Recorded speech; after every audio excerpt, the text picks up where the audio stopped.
ٹیکسلا میں تھا کچھ دنوں پہلے، 4 کالج کے نوجوان میرے پاس آئے جو پتہ نہیں ہے کوئی انجینئر کے فطرے سے متاثر تھے، مجھے آ کے کہتے ہیں حضرت گفتگو، میں جلسے کے بعد لیٹنے لگا، بالکل میں طبیعت میں تھکا ہوا تھا، میں نے کہا اچھا پوچھے کیا ہے؟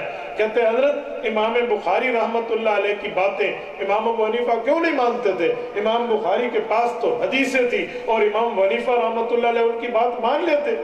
تو مجھے سمجھ آیا کہ یہ بندے کے دل میں دین کا درد ہے لیکن دین کا علم نہیں ہے، اسے پتہ نہیں ہے امام بخاری اور امام حنیفہ میں رتبہ بڑا کس کا ہے۔ تو میں نے اس سے کہا بیٹا آپ کی بات تو ٹھیک ہے، امام بخاری کی بات امام حنیفہ کو مان لینی چاہیے تھی۔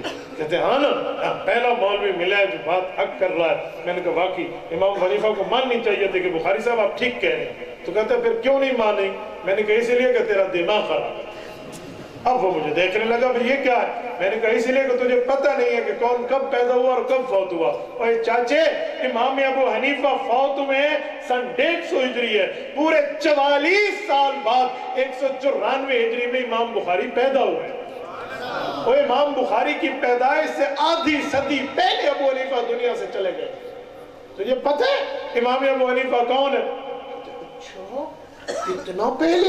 میں کہ چاچے تجھے ڈیٹ آف دا ڈیتھ نہیں پتا، ڈیٹ آف دا برتھ نہیں پتا، اپنی سالگرہ اپنے بچے کی تجھے بہت اچھی طرح یاد ہو، اور تجھے نہیں پتا امام ابو حنیفہ کے لیے جس نے پٹی پڑھا دی صحابہ کے شاگرد کے خلاف تو اس پٹی پہ چل پڑا۔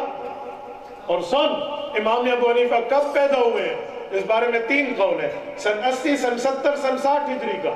اگر سن 80 ہجری کا قول لیں صحابہ کا زمانہ 110 ہجری پہ ختم ہے تو 30 سال ابو حنیفہ نے صحابہ کا زمانہ پایا۔ سن 70 کا لیں 110 پہ صحابہ ختم ہے، 40 سال امام ابو حنیفہ نے صحابہ کا زمانہ پایا۔ اور سن 60 ہجری کا قول لیں تو 70 اس کے بعد 80 اس کے بعد 90 پھر 100 پھر 110 50 سال امام ابو حنیفہ نے صحابہ کا زمانہ پایا۔ اور جو بندہ آدھی صدی صحابہ میں رہے، صحابہ میں اٹھے، صحابہ میں بیٹھے، صحابہ کی زیارت کرے، صحابہ سے پڑھے، صحابہ سے سمجھے، صحابہ سے حدیث یاد کرے، اس بندے کو دین کا پتہ نہیں تھا۔ تجھے پتہ ہے؟ اچھا پھر ان نوجوانوں کو کوئی بات سمجھ آئی، کہتے اچھا پھر مجھے کہتے اچھا مولانا ٹھیک ہے یہ بات تو کلیئر ہوگی کہ امام ابو حنیفہ درجے میں امام بخاری سے بڑے ہیں، لیکن ایک بات کہوں؟ میں نے کہا جی کہیں۔ کہتے امام ابو حنیفہ کہ خلاف امام بخاری نے حدیثیں کیوں لائی ہیں؟